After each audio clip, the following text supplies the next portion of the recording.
예, 오늘 하나님께 예배를 드리는데 우리 예배 드리는 이 시간과 공간이 하나님의 성령이 가득한 라마나요시 되기를 간절히 소망하고 축복합니다. 여러분, 라마나요시 무슨 의미인지 아십니까? 사무엘과 다윗이 있는 그곳에, 그 지역에 하나님의 성령이 가득히 임해서 다윗을 잡으러 어떤 그 군사들이 성령에 충만케 되어져서 예언도 하고 찬양도 했던 바로 그곳이 라마나요시입니다. 심지어는 다윗을 잡으려고 사울왕이 직접 출동을 했는데 그 라마나요시의 발을 딱 딛자마자 어떻게 됩니까? 성령에 압도되어져서 하나님 앞에 꼬꾸라졌습니다. 우리 예배드리는 이 시간, 이 공간이 그 라마나요시 되어져서 그 성령의 은혜로 예배드리는 이 시간 되기를 축복합니다. 아멘. 자, 우리 예수님께서 계속 말씀하실 때 보면은 바리새인 서기관들 하나님의 말씀을 잘못 해석하고 잘못 적용하는 그런 부분들, 그리고 지난 시간까지는 하나님께서 우리에게 은혜의 방편으로 주신 구제, 기도, 금식, 그것마저도 잘못 해석하고 잘못 적용하는 이 부분들을 바로 잡아주시고 가르쳐 주셨습니다. 근데 오늘은 너희를 위하여 보물을 땅에 쌓아두지 말고 하늘에 쌓아두라. 이 말씀은 또 어떤 의미일까요? 이것은요, 우리의 가치를 어디에 두고 있는가? 우리는 무엇을 추구하고 있는가? 우리는 어느 방향으로 나아가고 있는가? 그 방향을 한번 잘 잡아보라는 것입니다. 오늘 말씀을 들을 때 나는 지금 제대로 정말 하나님께서 말씀하신 것을 추구하고 있는가? 나는 제대로 방향을 잡고 가고 있는가? 사람들은 열심을 내는 거 중요시합니다. 그런데 열심을 내는 것보다 더 중요한 게 뭘까요? 방향을 잡는 겁니다. 서울로 가려면은 동서남북 중에 우리는 어느 쪽으로 가야 됩니까? 북쪽으로 가야 되지요. 서울로 가려고 하는데 남쪽으로 가면요, 아무리 열심을 내고 아무리 최선을 다해도 목적을 이루지 못합니다. 오늘 주님 말씀하십니다. 너희 보물을 이 땅에 쌓아두지 말고 하늘에 쌓아두라. 이 말씀은 너희가 지금 어디로 가고 있느냐, 네가 지금 무엇을 하고 있느냐 라는 우리를 향한 질문이십니다. 이 주의 음성이 내게 들려지는 음성이 되어지고 우리의 삶의 방향과 기준과 가치를 새롭게 하는 은혜가 있기를 축복합니다. 우리 19절 한번 읽어보겠습니다. 19절 시작. 너희를 위하여 보물을 땅에 쌓아두지 말라. 거기는 좀과 동록이 해하며 도둑이 구멍을 뚫고 도둑질하느니라. 아멘. 먼저 우리가 생각할 게 있습니다. 예수님 지금 이 말씀, 너희를 위해서 한 보물을 땅에 쌓아두지 말고 하늘에 쌓아두라는 것은 누구를 위한 말씀일까요? 하나님 자신을 위해서, 예수님 자신을 위해서? 아닙니다. 전적으로 우리를 위해서입니다. 너희를 위해서 그 보물을 땅에 쌓아두지 말고 너희를 위해서 그 보물을 하늘에 쌓아두라는 것입니다. 그러면 먼저 생각해 볼 것은 보물이 무엇인가 하는 겁니다. 여러분, 보물이 뭘까요? 여기 지금 예수님 말씀하시는 보물, 그 보물 안에는요, 사람들이 그토록 좋아하는 재물, 돈일 수도 있습니다. 하지만 돈만을 뜻하는 게 아닙니다. 제가 몇 가지 말씀드릴 테니까 내 보물은 뭔가 한번 생각해 보시기 바랍니다. 내가 한 주 동안 살면서 가장 많이 생각하는 것, 그것입니다. 그리고 한 주 동안 살면서 가장 많은 시간을 할애하는 그것입니다. 그리고 그것 때문에 내가 살아가는 겁니다. 그것을 이루기 위해서 내가 전심전력하고 몰입하고 매진하는 그것입니다. 그것이 여러분 보물입니다. 그것이 돈일 수도 있고요, 내 개인적인 성공일 수도 있고, 여러분들이 추구하는 명예가 되어질 수도 있고, 여러분 자녀가 되어질 수도 있습니다. 근데 그 보물을 땅에 쌓아두지 말라고 하는데 왜 땅에 쌓아두지 말라고 하셨을까요? 땅에는요, 특징이 있습니다. 무엇이 있다랍니까? 땅에는 좀이 있습니다. 땅에는 동록이 있습니다. 땅에는 도둑이 있습니다. 좀이 뭘까요?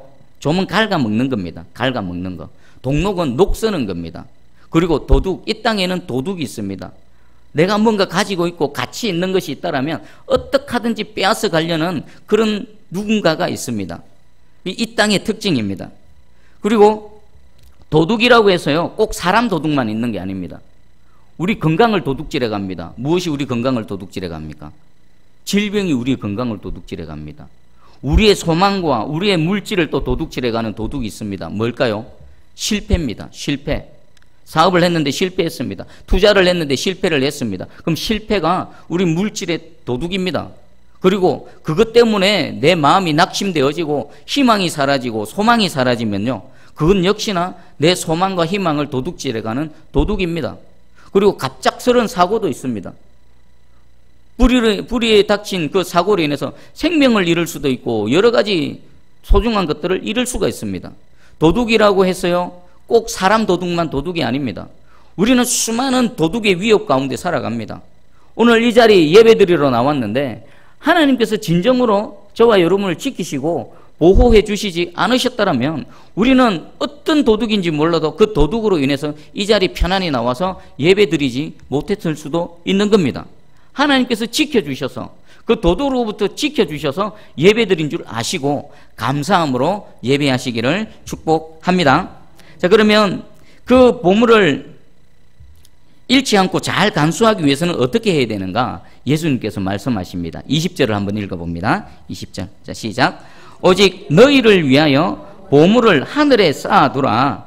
거기는 좀이나 동록이 해하지 못하며 도둑이 구멍을 뚫지도 못하고 도둑질도 못하느니라. 아멘. 그 보물, 내가 그토록 애지중지하고 내 곁에 늘 두고 싶고 그리고 누리고 싶은 그 보물을 땅에 쌓아두면 누릴 수 있답니까? 없답니까? 못 누리는 겁니다. 좀이 갉아 먹어버리고 녹이 썰어버리고 도둑이 와서 빼앗아가 버립니다. 그런데 그것을 보물로서 계속 누리기 위해서는 보물을 어디에 쌓아두라고요? 하늘에 쌓아두는 겁니다. 하늘에 쌓아두는 거. 왜 하늘에 쌓아두면 안전합니까? 하늘에는 좀도 없습니다. 동록도 없습니다. 도둑도 없습니다. 설령 도둑이 있다 손 치더라도 도둑이 무슨 짓을 해도 하늘에 쌓아둔 것을 빼앗아갈 수 있을까요? 없을까요? 없습니다. 그래서 예수님께서는 진정 우리를 사랑하셔서, 여러분들을 진정으로 사랑하셔서 여러분을 위해서 권면하시는 말씀입니다. 너희가 그토록 귀하게 여기고 애지중지하는 그것 땅에 쌓아두면 잃어버리고 빼앗기고 없어진다. 그것을 진정 소중하게 계속해서 간직하고 원한다면 하늘에 쌓아두라는 것입니다. 여러분, 이 땅에 은행이 있고요, 하늘에 은행이 있습니다. 여러분들의 그 귀하고 여러분들이 소중하게 여기는 그것을 어디에 쌓아두실랍니까? 어디에 저축하실랍니까? 당연히 하늘의 은행입니다. 자, 여기서 두 가지 질문이 있습니다. 우리는 그러면 어떻게 하면은 내 보물을 하늘 창고에 쌓아둘 수 있을까? 어떻게 하면 될까요? 어떻게 하면은 여러분이 그토록 애지중지하는 거, 여러분들이 그토록 지키고 싶은 그것을 계속해서 지켜서 하늘에 쌓아둘 수 있을까? 정답은 간단합니다. 그것이 무엇이든지 간에 하나님의 뜻대로 사용하시면 됩니다. 여러분 물질이 보물이십니까? 그것을 계속 유지하고 싶으십니까? 계속 누리고 싶으십니까? 그것을 하나님의 뜻대로 사용하시면 됩니다. 여러분 달란트, 여러분 재능, 여러분들 은사, 그것을요 하나님의 뜻대로 사용하시면요 그것이 이 땅에 쌓이는 것이 아니라 하늘에 쌓이는 것입니다. 그리고 또 뭐가 있을까요? 뭐 사회적 지위, 명성, 하나님께서 우리에게 주신 것, 건강, 이 모든 것들을 하늘에 쌓아두려면요 하나님의 뜻대로 사용하면 됩니다. 우리 성경에 보면 아브라함이 가장 대표적인 사람인 것 같습니다. 제가 아브라함의 삶 가운데 쭉 몇 가지를 소개해 드릴 테니까 한번 잘 들어보십시오. 창세기 23장에 보면요 조카 롯하고 같이 지내다가 소유가 더 많아져서 함께하지 못하게 되어졌습니다. 그때 아브라함 어떻게 했습니까? 조카 롯에게 네가 먼저 선택해라. 네가 좌하면 나는 우할 것이고 네가 우하면 난 좌할 것이다. 선택권, 기도권을 조카에게 내줬습니다. 사실 아브라함은 그렇게 하지 않아도 됩니다. 그렇게 하지 않아도 될 여러 가지 이유가 있습니다. 먼저 선택하고 먼저 좋은 걸 차지할 수 있는 그런 지위임에도 불구하고 기꺼이 양보하고 내어줬습니다. 이것입니다. 나의 기도권, 내가 누려야 될 것을 내가 누리는 것이 아니라 누군가를 위해서 양보하는 것. 그리고 창세기 14장에는요 그 연합군에 의해서 잡혀간 조카 롯을 구하고 나서 소돔 고모라 왕이 그 아브라함에게 전리품 가져가라라고 했을 때 아브라함 그것을 거절했습니다. 왜 거절했을까요? 두 가지 이유입니다. 하나는 하나님이 아닌 다른 어떤 존재에 의해서 내가 은혜를 입고 부를 축적한다는 소리를 듣기 싫다. 나를 채워주시고 나에게 은혜를 베풀어 주시는 분은 오직 여호와 하나님 한 분이시다. 이런 의미도 있고요. 달리 얘기하면 내가 정당하게 어떤 그 아니고서는 정당하지 않은 것은 내가 거절한다라는 것입니다. 정당하게 얻은 소유만을 내 것으로 하겠다라는 아브라함의 믿음이 있는 겁니다. 그리고 창세기 18장에 보면요 그 부지 중에 나그네를 영접했다가 천사를 영접하는 거지요. 멀리 나그네 세 사람이 옵니다. 그 나그네가 먼저 아브라함에게 와서 우리에게 먹을 것을 좀 주세요, 우리를 좀 쉬게 해주세요 한 것이 아니라 저 멀리 있을 때 아브라함이 먼저 발견하고 달려가서 그들을 맞아들였습니다. 가장 좋은 것으로 음식을 준비했고요, 그들을 대접했습니다. 그러다가 하나님의 은혜를 입었지요. 이것은 아브라함이 어떤 사람임을 알 수 있습니까? 하나님께서 자기에게 주신 것을 기꺼이 나누고 베풀고 대접하는 그런 삶을 살았던 것입니다. 이 모든 것보다도 가장 아브라함 삶의 특징은 하나가 있습니다. 아브라함은 어디를 가든지 어느 곳을 정착하든지 제일 먼저 장막을 치고 나서 그가 한 것은 뭘까요? 제단을 쌓고 여호와의 이름을 불렀던 겁니다. 하나님께 예배드리는 거, 하나님께 예물을 올려드리는 거, 하나님 앞에 자신의 모든 것들을 올려드리는 삶을 살았던 것입니다. 지금 몇 가지를 소개해드렸습니다. 아브라함은 이런 삶을 통해서 하나님께서 주신 자신의 것을 하늘에 쌓는 삶을 살았던 것입니다. 절대로 빼앗기지 않는 것, 절대로 낡거나 그 녹슬지 않는 그 하늘에 그 상급을 쌓아왔던 것입니다. 오늘 이 말씀을 듣는 저와 여러분, 보물을 이 땅에, 썩어 없어질 이 땅에 쌓는 것이 아니라 하나님의 방법대로 사용하셔서 하늘의 상급으로 쌓는 그런 현명하고 지혜로운 여러분 되기를 축복합니다. 그러면 이 자신의 보물을 어디에 쌓는가? 여기에서 이 땅에 쌓는 방법은 또 뭘까요? 여러분 가지고 있는 그 보물, 귀한 것들 이 땅에 쌓는 방법은 너무도 쉽습니다. 나만을 위해서 쓰면 됩니다. 그냥 내 마음대로, 내 뜻대로 쓰면 됩니다. 하나님 뜻 상관없습니다. 남이 어떻고 상관없습니다. 그냥 내가 원하는 대로 내 마음대로 내 거니까 내 뜻대로 쓴다. 그러면요, 그 전부 다 고스란히 이 땅에 쌓이게 되어지는 겁니다. 그런데 이 땅에 쌓이면 어떻게 될까요? 나중에 남는 게 하나도 없습니다. 우리 누가복음 12장에 보면요, 예수님께서 한 부자의 비유를 말씀하십니다. 제가 읽어드릴 테니까 한번 잘 들어보십시오. 누가복음 12장 16절에서 21절입니다. 또 비유로 그들에게 말하여 이르시되 한 부자가 그 밭에 소출이 풍성함에 심중에 생각하여 이르되 내가 곡식 쌓아둘 곳이 없으니 어찌할까 하고 또 이르되 내가 이렇게 하리라 내 곡간을 헐고 더 크게 짓고 내 모든 곡식과 물건을 거기 쌓아두리라. 또 내가 내 영혼에게 이르되 영혼아 여러 해 쓸 물건을 많이 쌓아두었으니 평안히 쉬고 먹고 마시라 즐거워하자 하리라 하되 하나님은 이르시되 어리석은 자여 오늘 밤에 내 영혼을 도로 찾으리니 그러면 내 준비한 것이 누구의 것이 되겠느냐 하셨으니 자기를 위하여 재물을 쌓아두고 하나님께 대하여 부요하지 못한 자가 이와 같으니라. 아멘.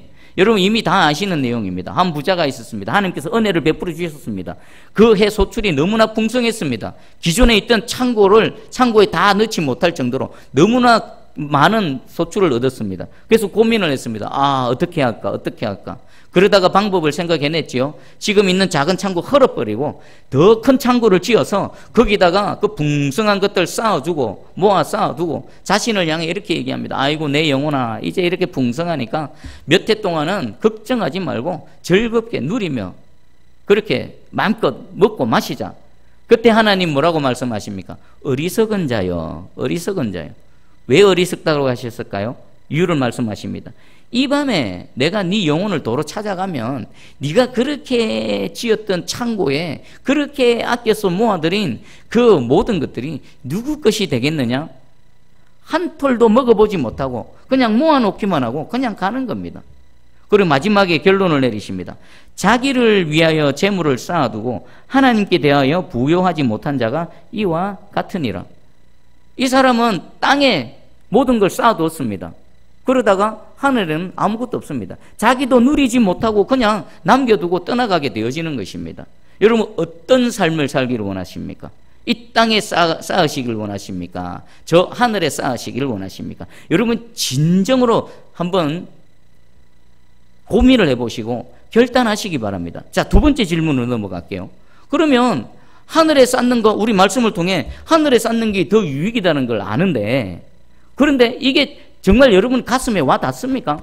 정말 가슴에 와 닿습니까? 왜 사람들은 주께서 이렇게 수천 년 전부터 이 말씀을 주셨지 않습니까? 하늘에 쌓는 자들보다 왜 이 땅에 쌓는 자들이 더 많을까요? 왜 말씀을 들음에도 불구하고 이것이 우리 삶 가운데 제대로 적용되어지지 않을까요? 믿음으로 작동이 되지 않을까요? 왜 그럴까요? 진정한 가치를 몰라서 그렇습니다. 땅에 쌓아두는 가치와 하늘에 쌓아두는 진정한 가치를 몰랐습니다.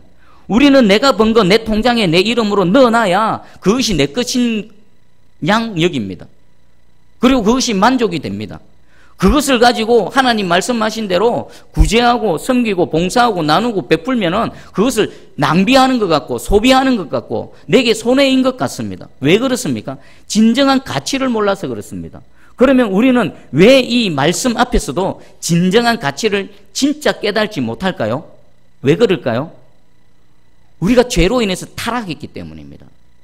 아담의 한 범죄 안에서 우리가 정적으로 생각이 타락했고 우리 마음이 타락했고 우리의 모든 은행 심사가 타락했기 때문에 이 진정한 가치를 알지 못하는 것입니다. 우리 22절 23절 한번 읽어봅니다. 우리 큰 소리로 한번 읽어봅니다. 시작. 눈은 몸의 등불이니 그러므로 내 눈이 성하면 온몸이 밝을 것이요 눈이 나쁘면 온몸이 어두울 것이니 그러므로 내게 있는 빛이 어두우면 그 어두움이 얼마나 더하겠느냐. 아멘. 여러분, 눈의 기능이 뭡니까? 보는 겁니다. 자, 봄을 통해서 우리는 뭐 합니까? 오른쪽으로 갈지 왼쪽으로 갈지 판단을 합니다. 이것이 옳은지 그른지 우리가 판단을 할 수가 있습니다. 내가 어디로 가야 될지, 무엇을 선택해야 될지, 어떤 것이 더 하나님을 기쁘시게 하는 건지 그것을 분별을 해낼 수가 있는 것입니다. 그런데 눈이 나쁘면 어떻게 됩니까? 눈이 나쁘면 제대로 보지를 못합니다. 제대로 보지를 못하면요, 제대로 판단을 하지 못합니다. 제대로 분별을 하지 못합니다. 그러면 어떻게 될까요? 그릇된 것을 선택하게 되고 그릇된 길로 가게 되어지는 겁니다. 지금 예수님이 그것을 말씀하시는 겁니다. 주님 말씀하십니다. 너희의 그 보물, 너희 그 귀한 것 땅에 쌓아두면 너희에게 아무런 유익이 없다. 너희에게 진정으로 유익하려면 하늘에 쌓아두라고 말씀하심에도 불구하고 우리는 입으로는 아멘이라고 하긴 하지만 이것이 진짜 가슴에 안 와닿지 않습니까? 죄로 인해서 타락이기 때문에 우리의 눈이 가리워져서 그렇습니다. 무엇이 옳은지 무엇이 참인지를. 여러분, 저는 눈이 나쁩니다. 만약에 안경을 벗어버리면요, 지금 막 고리털이 돼가지고 저 모니터 글자 하나도 안 보입니다. 자, 그러면요, 제가 이 나쁜 눈으로서는 제대로 된 삶을, 제대로 된 생활을 할 수가 없습니다. 그러면 어떻습니까? 우리는 이미 이 죄로 인해서 시력을 상실한 그런 사람과 똑같습니다. 그러면 우리가 이 상실한 시력 가운데서 제대로 살려 그러면 어떤 도움을 얻어야 됩니까? 안경의 도움을 얻어야 되는 겁니다. 안경의 도움. 우리 영적으로 타락한, 영적으로 죄로 인해서 부패하고 썩어진 이 우리의 영적인 눈이 밝게 하기 위해서는 우리는 어떤 도움을 얻어야 될까요? 말씀의 안경의 도움을 얻어야 되는 겁니다. 오늘 주께서 말씀하시는 이 말씀이 여러분들의 죄로 인해서 타락한 그 눈에 밝은 빛이 되기를 축복합니다. 우리 안에 있는 이 비늘이 벗겨져야 됩니다. 사도 바울이 다메섹 도상에서 예수님 만나고 눈이 멀었을 때 3일 후에 그 눈의 비늘이 벗겨졌던 것처럼 우리의 죄의 비늘, 우리의 탐욕의 비늘, 육체의 정욕의 비늘이 벗겨져서 참된 것이 무엇인지, 진정 옳은 것이 무엇인지, 진정 내게 더 유익하고 가치가 있는 것이 무엇인지 깨달아지는 이 시간 되기를 축복합니다. 아멘. 자, 그러면 이제 여러분들에게 진단표를 주십니다. 예수님께서. 내가 진정으로 바로 가고 있는지, 내가 하나님의 말씀의 안경의 은혜를 입고 바른 길로 가고 있는지를 진단표를 주십니다. 첫 번째 진단표입니다. 21절 한번 읽어봅니다. 21절 시작. 네 보물이 있는 그곳에는 네 마음도 있느니라. 아멘. 보물이 있는 곳에 무엇이 있다고요? 마음이 있는 것입니다. 여러분 보물이 만약에 땅에 있으면 여러분 마음은 어디에 있는 겁니까? 땅에 있는 겁니다. 여러분의 보물이 하늘에 있으면 여러분 마음은 어디에 있습니까? 하늘에 있는 겁니다. 우리 이 땅에 살아가는 그리스도인은요, 비록 육신이 갇혀서 이 땅에 살아가지만 우리의 소속은 어디입니까? 땅의 소속이 아니라 하늘의 소속입니다. 우리의 생명은 하늘에 속한 자들인 것입니다. 하나님 나라에 속한 자들입니다. 여러분 진정으로 하늘에 속한 자로 살아가고 있습니까? 우리의 마음이 어디에 있어야 됩니까? 하늘에 있어야 되는 겁니다. 이 땅은 나그네입니다. 나그네 삶. 오늘 부르시면, 이 밤에라도 부르시면 할렐루야 하면서 주님 품에 가는 이 땅에서의 나그네입니다. 그런데 많은 사람들이 어떡합니까? 이 땅에서 천년 만년 살 것처럼 꼴랑 해봐야 100년도 못 사는데 영혼에 비하면 100년이면 뭡니까? 점에 점도 안 됩니다.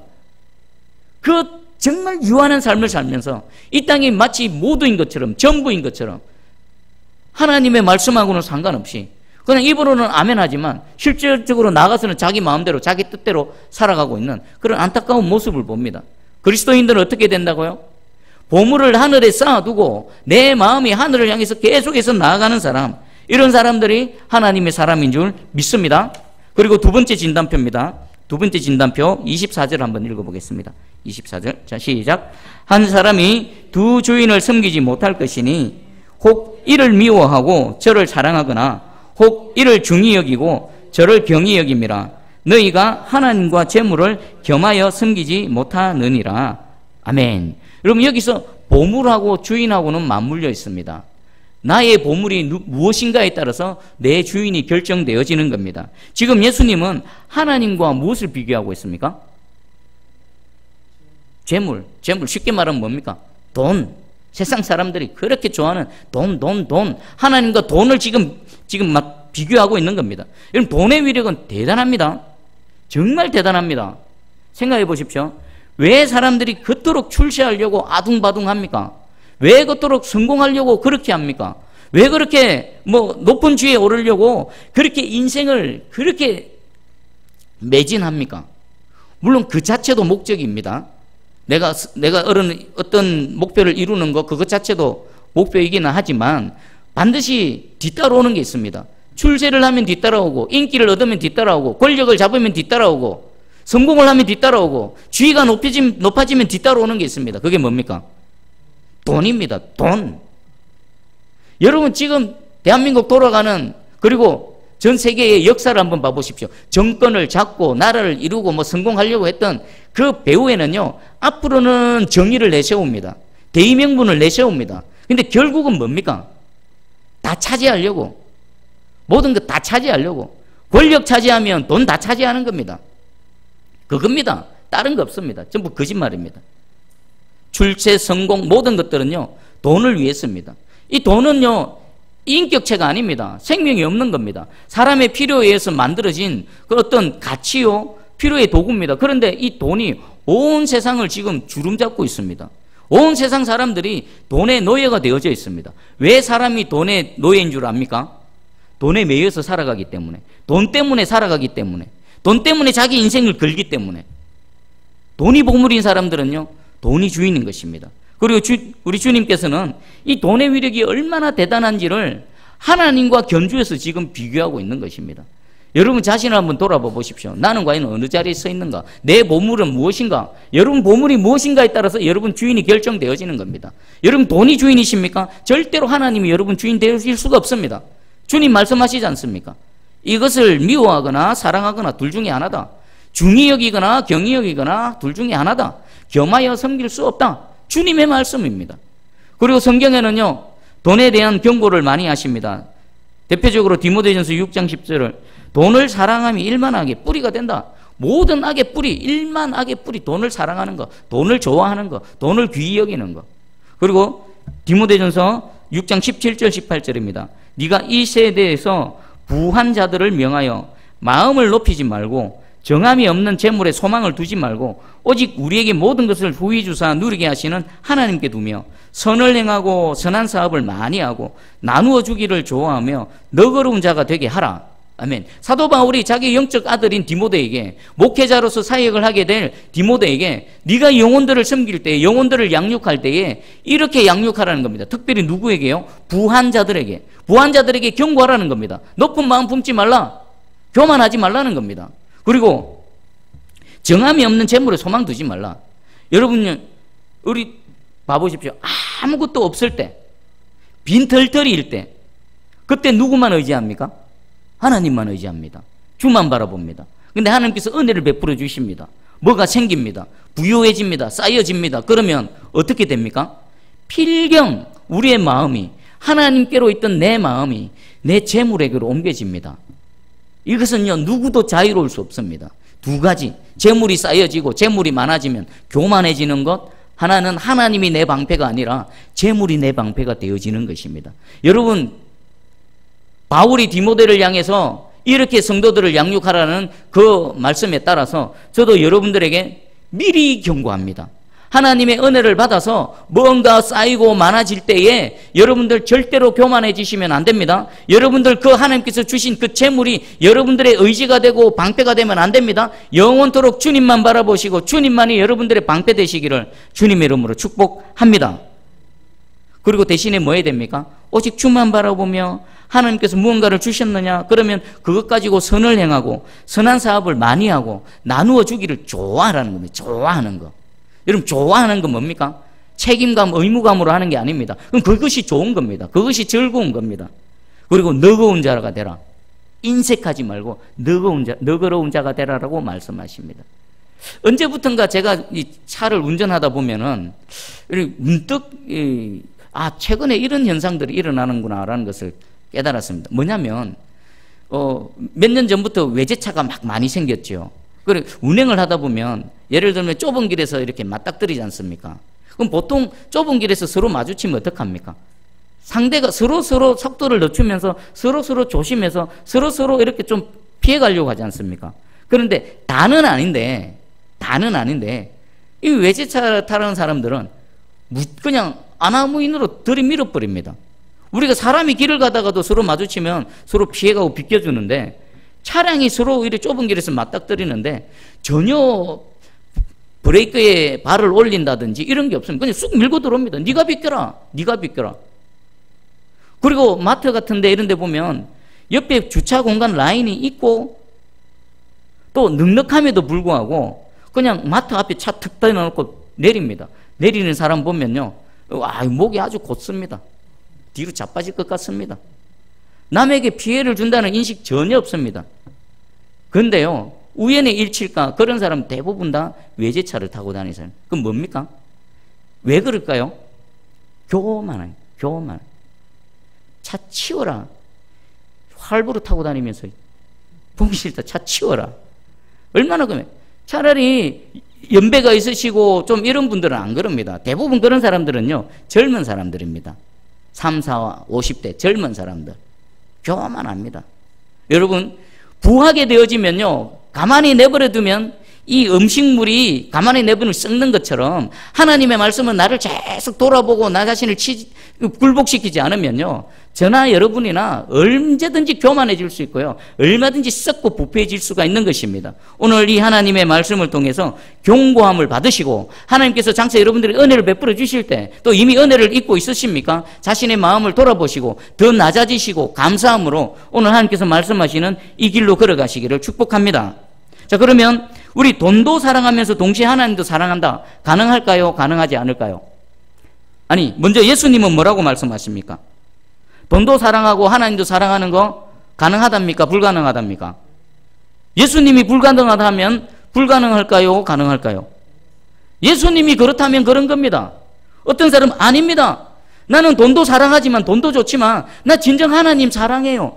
내 하나님 기쁘시게 하는 삶을 살고 싶어요. 하나님께 드리고 싶어요.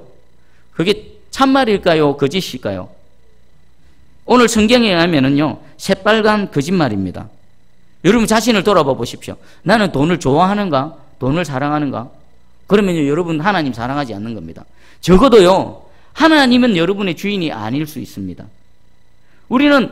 하나님은 올인입니다. 올인. 하나님은 100%입니다.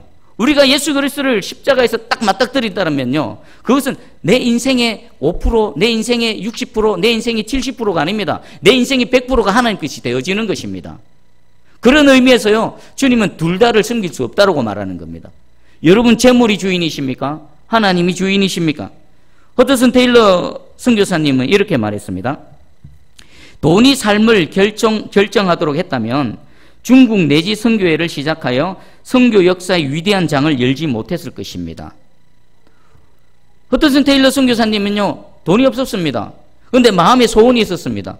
저 중국에, 저 광활한 중국, 저 수많은 사람들, 예수 그리스도를 알지 못해서 죽어져가는 저 사람들에게 선교 사역을 해야 될 것인데 현실을 보니까 그것을 해결해 나갈 뭔가 끈덕지가 없는 것입니다. 그때에 만약에 내 현실을 보고 돈이 없네, 돈 없는데 어떻게 시작하지? 안 되겠네 하고 주저앉았다면요, 그 중국의 그 큰 위대한 선교 사역은 시작되어지지 않았을 것이라는 것입니다. 그러면 이 허드슨 테일러 선교사님은 무엇을 붙들었을까요? 돈이 주인이 아니라 하나님이 자신의 사역을 행하도록, 하나님이 자신의 삶을 결정하도록 하나님께 내어드렸던 것입니다. 여러분 자신의 삶을 한번 돌아보십시오. 여러분의 삶이 무엇으로 결정되어집니까? 돈이 있으면 하고 돈이 없으면 안 합니까? 우리 새순교회는 돈이 주인입니까? 하나님이 주인입니까? 돈이 있으면 할 수 있고 돈이 없으면 내팽개치고 다음으로 미룹니까? 만약에 그렇다면 돈이 주인인 것입니다. 우상이 주인인 것입니다. 하나님이 주인인 삶은요, 하나님이 원하시는 삶을 향해 나아갑니다. 하나님이 내 삶을 결정하도록 내어드리는 겁니다. 우리 새순교회의 주인이 하나님이시라면요, 하나님의 선한 사역을 위해서 그것을 하나님께서 결정하시도록 내어드리고, 비록 연약하지만 더디지만 한 걸음 한 걸음 내어딛는, 그것이 하나님이 우리 주인이 되시는 겁니다. 여러분, 누가 여러분 주인 되시기를 원하십니까? 무엇이 우리 새순교회의 주인이 되기를 원하십니까? 저는 단연코 오직 주님만이, 오직 만군의 여호와 하나님만이 저와 여러분의 주인이 되시고 우리 새순교회의 주인이 되시기를 주님의 이름으로 축복하고 간절히 소망합니다. 우리 존 스토튼 목사님도요, 이 부분을 이렇게 설명하셨습니다. 하나님과 재물에 나누어 충성을 바치는 사람은 이미 재물에 빠진 것이다. 그분과 다른 대상에 겸하여 충성을 바치는 것은 이미 우상숭배를 택한 것이다. 근데 이 말씀이요, 성경에 기록되어져 있더라고요. 한번 잘 들어보십시오. 내가 하나님도 섬기고 내가 돈도 좋아하고 다른 것도 좋아하는데 그렇게 해도 되지 않을까라는 생각 아예 차단하는 성경 말씀이 있습니다. 열왕기하 17장 41절입니다. 이 여러 민족이 여호와를 경외하고 또 그 아로새긴 우상을 섬기니 그들의 자자손손이 그들의 조상들이 행하던데도 그들도 오늘까지 행하니라. 잘 보십시오. 그들이 어떻게 합니까? 이 여러 민족이 여호와도 경외했습니다. 여호와를 경외합니다. 하나님을 사랑하고 하나님을 섬깁니다. 또 달려 있습니다. 그 아로새긴 우상을 섬기니 여호와를 경외하면서도 자신들이 깎아 만든 우상을 세워서 우상에게 절하고 우상을 섬겼다는 겁니다. 그러면 이들은 하나님을 섬긴 겁니까? 우상을 섬긴 겁니까? 하나님 입장에서는 그래, 너희 비록 우상에게 절하긴 하지만 너 마음 한가운데 나를 경외하는 게 있구나, 너희가 나를 경외하는구나, 그렇게 인정하셨을까요? 아니야, 너희는 우상을 경배하고 있어, 우상숭배에 빠졌어라고 판단하시겠습니까? 우상숭배에 빠진 겁니다. 명백하게 우상숭배에 빠진 겁니다. 우리 마음속에 내가 하나님도 사랑해요, 내가 하나님 경외해요 하면서 동시에 내가 돈도 사랑해요, 돈도 좋아해요. 바로 이 열왕기하 17장 41절에 빠진 겁니다. 우상숭배에 빠진 겁니다. 내 마음에 하나님으로만 가득 채워지기를, 우리의 주인이 오직 하나님이 되시기를, 내 삶의 결정권자가 오직 여호와 하나님이 되시기를 주님의 이름으로 축복합니다. 이제 결론을 맺겠습니다. 여러분들의 그 보물 땅에 쌓아두시겠습니까? 하늘에 쌓아두시겠습니까? 땅에 쌓아두 보십시오. 여러분들에게 아무런 유익도 없습니다. 주님 품에 갔을 때 정말 아무것도 없을 것입니다. 우리 스펄전 목사님께서 설교 중에 어떤 묘비에 기록되어진 그 묘비의 내용을 소개하셨습니다. 내가 쓴 것은 내가 가졌던 것이고, 내가 저축한 것은 내가 잃은 것이며, 내가 준 것은 내가 가지고 있는 것이다. 지금 이 사람이 인생을 다 살고 마감하고 지금 무덤에 들어갔는데 그 묘비에 썩은 겁니다. 내가 쓴 것, 내가 먹고 마시고 쓴 것, 그건 내가 가졌던 것이다. 그리고 내가 모아 쌓아둔 것은 내가 잃은 것이다. 왜 그럴까요? 그가 애지중지해서 모아 쌓아둔 것, 그거 이 땅을 떠날 때 단 1원이라도 가져갔습니까? 못 가져갔습니다. 써보지도 못했습니다. 그런 의미에서 자기가 모아둔 것은 잃어버린 거라고 표현합니다. 그리고 내가 준 것, 남을 위해서 나누고 베푼 것, 그것이 뭐라고요? 내가 가지고 있는 것, 진짜 내 것이라는 것입니다. 여러분들 오늘 말씀을 가지고 잘 판단해 보시기 바랍니다. 어떤 게 정말 남는 장사인지, 어떤 게 지혜롭고 현명한 것인지 주님은 우리에게 권면하십니다. 그 보물 땅에 쌓아두지 마라. 다 썩고 녹슬고 도둑들이 다 빼앗아간다. 하지만 하늘에 쌓아두라. 하나님 원하시는 방법대로, 하나님 뜻하시는 방법대로 그걸 나누고 베풀고 섬기면 고스란히 하늘에 쌓여져 있어서 누구도 빼앗을 수 없고 잃어버릴 수 없는 너의 영원한 소유가 되어질 것이다 라고 하나님 말씀하십니다. 제가 이런 생각을 해봤습니다. 사람들이 그토록 좋아하는 돈, 하늘로는 가져갈 수는 없습니다. 그런데 하늘에 쌓아둘 수는 있습니다. 이해가 되십니까? 내가 그 돈을 가져갈 수는 없지만, 내가 그토록 귀하게 여기는 보물을 내가 가져갈 수는 없지만 그 보물을 하늘에 쌓아둘 수는 있습니다. 어떻게 해요? 하나님이 원하시는 방법대로 하나님 뜻대로 사용하면 그것이 고스란히 그것이 무엇이 되어졌든 간에 하늘에 쌓여서 여러분들의 영원한 소유가 되어질 줄 확실히 믿습니다. 아멘. 기도하겠습니다. 사랑해 주님 감사합니다.